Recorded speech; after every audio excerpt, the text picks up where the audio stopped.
हाँ तो मेरे प्यारे बच्चों, कैसे हो आप सब। मैं मिशन 2 वाले सर आप सभी का स्वागत करते हैं इस यूट्यूब चैनल मिशन 2 पर। तो आज हम मैट्रिक बोर्ड परीक्षा 2025 के लिए क्लास 10 का, जी हाँ क्लास 10 का सामाजिक विज्ञान सोशल साइंस का most very very important subjective सवालों को इस वीडियो में करवाने वाले हैं, जो आपके होने वाली परीक्षा, होने वाले एग्जाम के लिए काफ़ी ज़्यादा महत्वपूर्ण है। तो यदि मेरे प्यारे बच्चों आप भी मैट्रिक बोर्ड परीक्षा 2025 में देने वाले हो तो आप इस वीडियो को पूरा अंत तक देखना, और इसमें हम जितने भी सामाजिक विज्ञान के मोस्ट इंपॉर्टेंट क्वेश्चन करवाएंगे सभी प्रश्नों को अच्छे से समझने का प्रयास करना, अच्छे से नोट कर लेना। काफी ज्यादा महत्वपूर्ण है, मोस्ट रिपीटेड क्वेश्चन है, कई बार आपके एग्जाम में ऐसे सवाल पूछे गए हैं, तो प्रबल संभावना है कि यहां से सवाल आपके एग्जाम में जरूर देखने को मिलेगा। तो आइए शुरू करते हैं और सबसे पहले सवाल को देखते हैं। देखिए इसका जो सबसे पहला सवाल है मेरे बच्चे, क्या है, 19वीं सदी के मध्य में मुंबई की आबादी में भारी वृद्धि क्यों हुई, कारण बताइए। देखिए ये जो सवाल है आपके 2012 में पूछा गया था, 13 में पूछा गया, 15 में पूछा गया, 20 में भी पूछा गया है, लगभग बार बार रिपीटेड है, तो प्रबल संभावना है आपके एग्जाम 2025 के लिए भी यहां से क्वेश्चन बनेंगे। क्या है, 19वीं सदी के मध्य में मुंबई की आबादी में भारी वृद्धि क्यों हुई, कारण बताइए। तो 19वीं सदी के टाइम जब मुंबई में काफी ज्यादा जनसंख्या की वृद्धि होने लगी, क्यों हुई, है ना, तो 19वीं सदी के मध्य में मुंबई की आबादी में तेजी से वृद्धि हुई, इसके कई कारण थे। सबसे पहला कारण औद्योगिकीकरण। क्या हुआ, औद्योगिकीकरण। इस दौरान क्या हुआ कि मुंबई में नई नई मिलें स्थापित की गई, है ना, नए नए उद्योग खोले गए, जिसके कारण क्या हुआ, रोजगार के नए अवसरों की तलाश में बड़ी संख्या में लोग ग्रामीण इलाकों से मुंबई आए। ठीक है, तो ये आखिर इस यहाँ की जनसंख्या क्यों बढ़ी, यहाँ की आबादी में भारी वृद्धि क्यों हुआ, तो सबसे पहला मेन कारण था औद्योगिकीकरण, है ना। यहाँ पे जब नई नई मिलें स्थापित की गई, है ना, नए नए ये उद्योग स्थापित की गई, तो यहाँ पे गांव के जो लोग थे रोजगार के अवसरों की तलाश में क्या हुए, ग्रामीण से वो मुंबई की तरफ, शहरों की तरफ, मुंबई की तरफ जाने लगे। तो सबसे पहला ये कारण हुआ कि इसलिए यहाँ की आबादी बढ़ी। ठीक है मेरे बच्चे, मैं जितना भी करवाऊंगा कोशिश कीजिएगा समझने का प्रयास कीजिएगा। ठीक है, जहां समझ में आ जाएगा, आप अगर इस पॉइंट को याद कर लेंगे तो इसके अंदर का आप खुद से लिख लेंगे, कोई बहुत बड़ी बात नहीं है ना। इसलिए आप समझने का प्रयास कीजिएगा, रटने की बजाय समझने पे ज्यादा जोर दीजिएगा। क्या है दूसरा कारण क्या था कि व्यापार का केंद्र, ये मुंबई जो था ना, ये व्यापार का केंद्र बन गया था। देखिए मुंबई भारत का प्रमुख व्यापारिक बंदरगाह बन गया, व्यापारियों, जहाज रानियों और अन्य व्यावसायिक गतिविधियों से जुड़े लोगों के आने से आबादी भी बढ़ी, है ना। मुंबई क्या हो, व्यापार का एक सेंटर बन गया था, इसी कारण यहाँ पे क्या हुआ कि व्यापारियों का, जहाज रानियों का, अन्य जितने भी व्यावसायिक गतिविधि था ये इससे जुड़ने लगे। तीसरा पॉइंट क्या है, शहरीकरण। शहरीकरण के कारण भी क्या हुआ कि मुंबई में आबादी बढ़ी थी 19वीं सदी के मध्य में।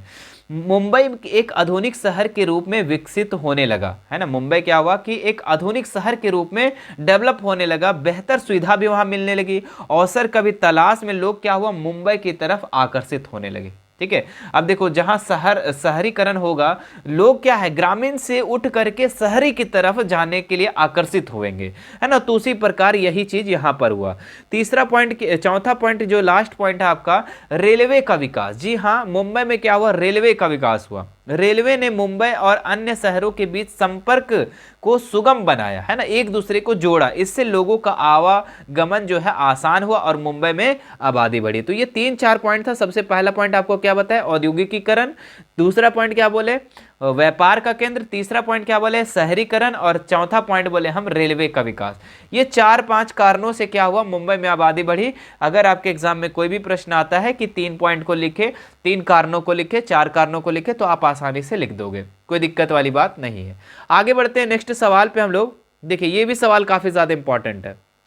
सवाल दिया गया है, पहले विश्व युद्ध के समय भारत का औद्योगिक उत्पादन क्यों बढ़ा। काफी ज्यादा महत्वपूर्ण सवाल बच्चों, वेरी वेरी इंपॉर्टेंट, है ना। पहले विश्व युद्ध हुआ था, अच्छा पहला विश्व युद्ध कब हुआ था, तो 1914 से 1918 ये पहला विश्व युद्ध हुआ था, है ना। तो जब पहला विश्व युद्ध हुआ था तो उस समय भारत का जो औद्योगिक उत्पादन बढ़ने लगा, क्यों बढ़ा, आखिर इसका रीजन क्या था। तो देखिए पहले विश्व युद्ध के समय भारत का औद्योगिक क्यों बढ़ा, इसके अनेक कारण निम्नांकित है।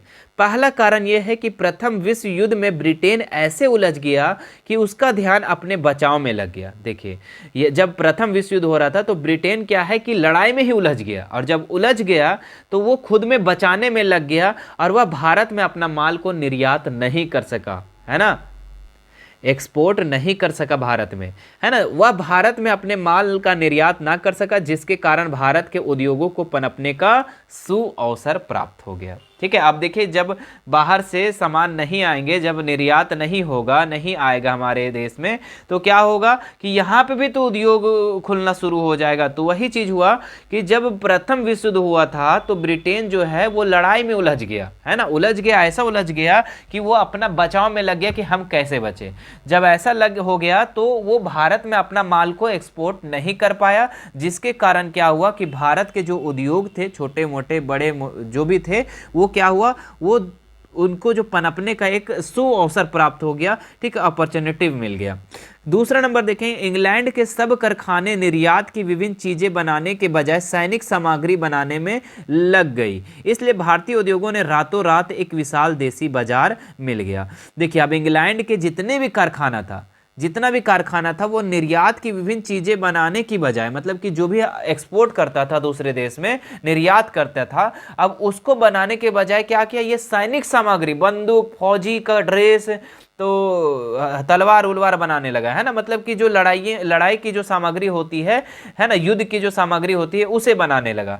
तो अब जब वो सब बनाने लगा वो ब्रिटेन के लिए, तो फिर भारत में कौन एक्सपोर्ट करेगा। तो इस तरीके से क्या हुआ कि भारत के उद्योगों को एक रातों रात विशाल देसी बाजार मिल गया, है ना, विशाल बाजार। उसके बाद देखिए, भारतीय उद्योग को जब सरकार द्वारा भी अभी अनेक चीज़ें, जैसे फौज की वर्दियों के लिए, बूट बनाने आदि के बनाने के लिए, टेंट आदि बनाने, घोड़ों के लिए, अनेक प्रकार के सामान बनाने के लिए ऑर्डर भी मिल गया था, और उसमें नई जान आ गई थी। ठीक है, अब भारत में क्या हुआ, जब उधर पूरा लड़ाई चल रहा था तो भारत में क्या हुआ कि जो सरकार है वो क्या हुआ कि भारत को बोला कि आप बनाओ, फौज की वर्दी बनाओ, बूट बनाओ, टेंट बनाओ, घोड़ों के लिए जो सामग्री होती है वो सारा चीज़ बनाओ, है ना।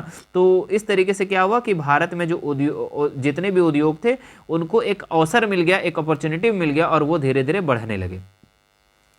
उसके बाद देखिए, पुराने कारखाने के साथ साथ, देखिए मेरे बच्चे, मैं इस क्वेश्चन को अगर चाहूँ तो 1 मिनट में 2 मिनट में पढ़ करके ख़त्म कर सकता हूँ, लेकिन मैं चाहता हूँ कि आप लोगों को समझाने के लिए, है ना, आप समझ जाओ तो हो सकता है कि आप अपने शब्दों में उस चीज़ को लिख सकते हैं। बस थोड़ा सा याद करेंगे, अगर भूल भी गए तो फिर अपने शब्दों में लिख सकते हैं।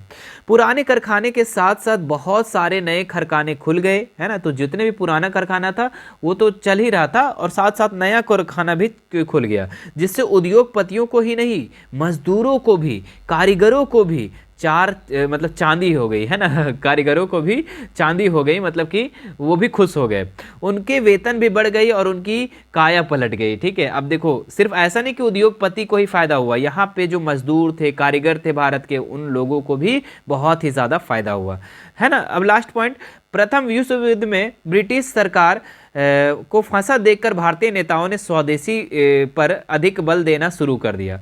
तो जब प्रथम विश्व युद्ध हुआ था तो ब्रिटिश सरकार जो है वो कहाँ, वो प्रथम विश्व युद्ध में फंसा हुआ था, तो भारतीय जो नेता जितना भी थे वो स्वदेशी सामान को यूज करने के लिए बल दिया, मतलब कि अब भारत में ही जो बनेगा और भारत के ही लोग उसे यूज करेगा, स्वदेशी पर बल देना शुरू कर दिया। तो भारतीय उद्योगों के लिए एक सोने का सुहागा वाली बात हो गई।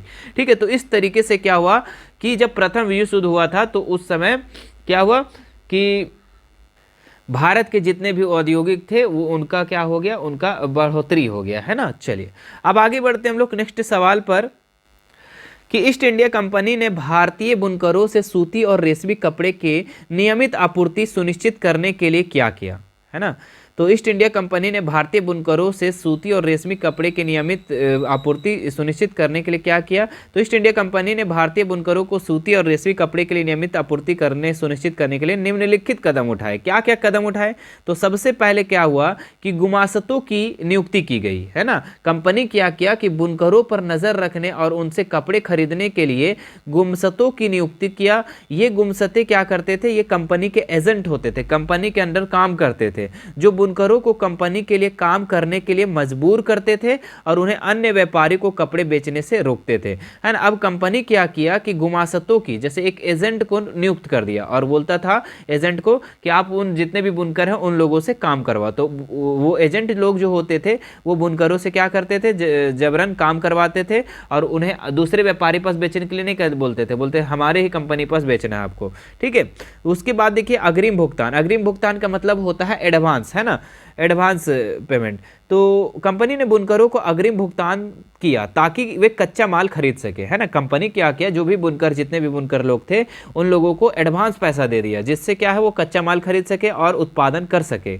इस तरह बुनकर कंपनी पर आर्थिक रूप से निर्भर हो गए और कंपनी के लिए ही काम करना पड़ा। अब देखो आप कहीं से एडवांस अगर ले लोगे तो आप उसी के लिए काम करोगे ना। तो ये कंपनी दिमाग लगाया कि बुनकर लोग को पैसा दे दो कि लीजिए मेरा काम कीजिए लेकिन मेरे ही से पैसा लेके।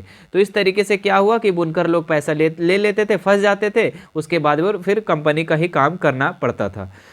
कच्चा माल उपलब्ध कराना। कंपनी ने बुनकरों को कच्चा माल उपलब्ध कराया ताकि वे कच्चा माल खरीदने के लिए कहीं और ना जाना पड़े। इससे उत्पादन प्रक्रिया में तेजी आई और कंपनी को कपड़े की आपूर्ति समय पर मिलती रही, है ना। कच्चा माल भी उपलब्ध कराया कौन, ये कंपनी।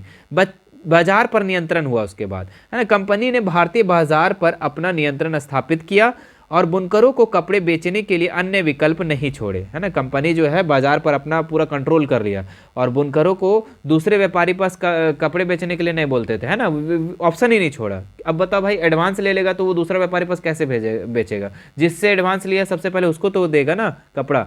इससे कंपनी को कपड़े सस्ते में मिल जाते थे और उन्हें यूरोप में उच्च कीमत पर बेचकर मुनाफा कमाती थी कौन, कंपनी कमाती थी। तो इस तरीके से बुनकरों पर पूरा कंट्रोल किया था कंपनी। आगे बढ़ते हैं हम लोग नेक्स्ट। 2 सवाल और बचे हुए। हम इस वीडियो में आप लोगों को 5 सवाल ही करवाने वाले हैं, वो भी लॉन्ग टाइप का क्वेश्चन, ठीक है। और सभी प्रश्न आपके एग्जाम के लिए इंपॉर्टेंट है। 19वीं सदी के यूरोप में कुछ उद्योगपति मशीनों की बजाय हाथ से काम करने वाले श्रमिकों को प्राथमिकता क्यों देते थे, है ना। तो 19वीं सदी के यूरोप में कुछ उद्योगपति मशीनों की बजाय हाथ से काम करने के लिए श्रमिकों को प्राथमिकता देते थे। इसके पीछे कई कारण थे। क्या क्या कारण था, देखिए 4-5 पॉइंट है कारण। मशीनों की उच्च लागत, है ना। मशीनों की उच्च लागत के कारण क्या थे कि लोग हाथ से ही करने के लिए श्रमिकों को प्राथमिकता देते थे, है ना। तो देखिए मशीन की उच्च लागत, उस समय मशीनें खरीदना और उन्हें चलाने के लिए बहुत अधिक पूंजी की आवश्यकता होती थी। कई उद्योगपति के पास इतने पूंजी नहीं होती थी, है ना। इसीलिए जो है क्या था कि जो काम करने वाले, जो हाथ से काम करने वाले पर ज़्यादा जोर दिया जाता था, है ना, उन लोगों को प्राथमिकता देते थे। उसके बाद देखिए मशीनों की मरम्मत और रखरखाव। मशीनें अक्सर ख़राब हो जाती थी और उसकी मरम्मत के लिए कुशल कारीगरों की आवश्यकता होती थी या एक अतिरिक्त खर्चा था, है ना। तो इस कारण से भी मशीन पर ज़्यादा मशीन को प्राथमिकता नहीं दिया जाता था, हाथ से काम करने वाले लोगों को प्राथमिकता दी जाती थी। श्रमिकों की उपलब्धता, उस समय श्रमिक की कमी नहीं थी और वे कम मजदूरी पर भी काम करने के लिए तैयार हो जाते थे। तो ये भी एक कारण था। चौथा कारण है कि हाथ से बने उत्पादों की मांग, ठीक है। मशीनों की बजाय हाथ से बने उत्पादों की मांग के कारण भी क्या हुआ था कि जो श्रमिकों को प्राथमिकता देते थे, हाथ से बनाने वाले श्रमिकों को। उच्च वर्ग के लोग हाथ से बने उत्पादों को अधिक पसंद करते थे, है ना। जो अमीर लोग थे वो हाथ से बने चीज़ों को पसंद करते थे, उन्हें हाथ से बने उत्पाद के अधिक गुणवत्ता वाले विशिष्ट लगते थे, है ना। तो इसी कारण से क्या था कि जो 19वीं सदी में यूरोप के जो उद्योगपति है मशीनों के बजाय जो है ना वो हाथ से काम करने वाले श्रमिकों को प्राथमिकता देते थे। यही कारण था, यही सब कारण, ठीक है। श्रमिक इजी उपलब्ध हो जाता था और हाथ से जो काम होता था उसको लोग ज़्यादा चाव पसंद करते थे और उसे खरीदते थे, है ना। लास्ट सवाल है मेरे बच्चे कि 17वीं शताब्दी में यूरोपीय शहरों के सौदागर गाँव के किसानों और कारीगरों से काम करवाने लगे। 3 कारण व्याख्या करें। तो देखिए 17वीं शताब्दी का जब टाइम था तो यूरोपीय शहर के जो सौदागर थे वो गांव के किसानों और कारीगरों से काम करवा रहे थे। क्यों करवा रहे थे, ऐसा क्या कारण था। तो 17वीं शताब्दी में यूरोपीय शहरों और व्यापार उद्योग का तेजी से विकास हो रहा था। जी हाँ, पूरा तेजी से विकास हो रहा था। इस विकास के साथ ही सौदागर को बड़ी मात्रा में उत्पादन की आवश्यकता थी। इस आवश्यकता को पूरा करने के लिए गांव की ओर रुख किया, है ना। इस आवश्यकता को पूरा करने के लिए उन्होंने जितने भी सौदागर थे वो गांव की साइड रुख किया, है ना, गांव की ओर मुड़े और किसानों और कारीगरों से काम करवाना शुरू किया। इसके मुख्यतः 3 कारण थे। कौन कौन से कारण थे। तो पहला कारण था बढ़ती मांग, है ना। यूरोपीय शहरों में बढ़ती मांग बढ़ती आबादी और बढ़ती खपत के कारण औद्योगिक उत्पादों की मांग तेजी से वृद्धि हुई और शहरों के छोटे कार्यशालाओं में इस मांग को पूरा करना संभव नहीं था, इसीलिए वो गांव के लोगों से काम करवाना शुरू किए। दूसरा चीज क्या है कि सस्ते श्रम की उपलब्धता है ना, गांव में किसानों और कारीगरों के पास पर्याप्त भूमि भी नहीं थी, है ना, और गरीबी से जूझ भी रहे थे। सौदागर ने इन लोगों को कम मजदूरी पर काम पर रख कर सस्ते श्रम का फायदा भी उठाया था, ठीक है, इसी कारण से। उसके बाद देखिए लास्ट पॉइंट, कच्चे माल की उपलब्धता। गांव में कच्चे माल जैसे कपास, ऊन आदि की आसानी से उपलब्धता थी। सौदागर ने इन कच्चे माल को खरीद कर गांव के कारीगरों से उत्पाद बनवाए और फिर उन्हें शहरों में बेचकर मुनाफा कमाया। तो इन तीन कारणों से तीन कारण थे, ठीक है, जिसके कारण क्या हुआ था कि जो सौदागर थे, शहर के सौदागर, वो किसान से, है ना, ग्रामीण के किसान और कारीगरों से काम करवाने शुरू कर दिए थे। तो ये था मेरे बच्चों आप लोग का 5 सवाल, और मैं कोशिश किया आप लोग को ज़्यादा से ज़्यादा समझाने का। वैसे अगर इस वीडियो को अगर हम बनाते तो ये आपका 5 से 7 मिनट में खत्म हो जाता, लेकिन मैं इसे 15 मिनट में आप लोगों को खत्म कर रहा हूँ, क्योंकि आप लोग को हम कोशिश किए समझाने के लिए। अगर आप इसे एक बार पढ़ लेते हो, एक बार, दो बार, तीन बार अगर इस वीडियो को आप देख लेते हो मेरे बच्चे, तो आपको बहुत ही ज़्यादा हेल्प मिलेगा। और साथ ही साथ आप लोग को लगातार, जी हाँ, लगातार आप लोगों को इस तरीके से हम इंपॉर्टेंट क्वेश्चन करवा रहे हैं। जैसे कि आप लोग को इससे पिछले वाले वीडियो में हमने ये भी क्वेश्चन करवाया था, समूह 77 क्या तात्पर्य है ना, औद्योगिक क्रांति सर्वप्रथम कब और कहाँ प्रारंभ हुई थी, भारतीय कृषि की किन्हीं 2 विशेषता को लिखे, है ना, और लौह खनिज और अलौह खनिज में अंतर। उसके बाद देखिए राजनीतिक दल का क्या अर्थ है, स्पष्ट करना है। आर्थिक समानता क्या है, असमानता क्या है, वैश्वीकरण से आप क्या समझते हैं, स्पेनिंग जेनी क्या था और इसका आविष्कार किसने किया था, उदारवाद का क्या अर्थ है, गिरमिटिया मजदूर कौन है, बहुउद्देश्य परियोजना से कोई 2 हानियां लिखे, खनिज क्या है, सांप्रदायिकता क्या है, नारीवादी आंदोलन से क्या समझते हैं। देखिए ये सारा क्वेश्चन हमने करवाया। साक्षरता दर को परिभाषित करें, विश्व व्यापार संगठन को किन्हीं 2 कार्य को लिखे, है ना। उसके बाद जालियांवाला बाग हत्याकांड पर संक्षिप्त नोट लिखना है, वेरी वेरी इंपॉर्टेंट। देखिए ये सब, ब्रिटेन वुड्स समझौता का क्या अर्थ है ना। तो देखिए इतने सारे हमने पहले भी क्वेश्चन करवा दिया, और आपको लगातार मैं इसी चैनल पर आप लोगों को लगातार इसी तरीके का वीडियो मैं लाते रहूंगा, जिससे आपको फायदा होते रहेगा। और इससे पिछले वाले अगर वीडियो देखना चाहते हैं तो डिस्क्रिप्शन में मैं लिंक दे दूंगा, या फिर यहाँ पे आपको एंड में वीडियो दिख जाएगा, तो वहां से भी आप लोग देख सकते हैं। और बाकी और भी बहुत सारे क्वेश्चन है, देख सकते हैं यहाँ पर सारा क्वेश्चन जो इतने भी इंपॉर्टेंट है मैंने लिख कर रख लिया है, और सभी प्रश्नों को मैं एक एक करके आप लोग को समझाने का प्रयास करूंगा। आप इसलिए चैनल पर क्या करना है, बने रहना है मेरे प्यारे बच्चों। चैनल पर आपको क्या रहना है, बने रहना है। और अभी तक हमारे चैनल को अगर सब्सक्राइब नहीं किया तो सब्सक्राइब जरूर कर लेना। आगे की वीडियो में ये सारे क्वेश्चन को आप लोगों को सॉल्व कराया जाएगा। चलिए फिर मिलते हैं मेरे बच्चे नेक्स्ट वीडियो में। Thank you so much.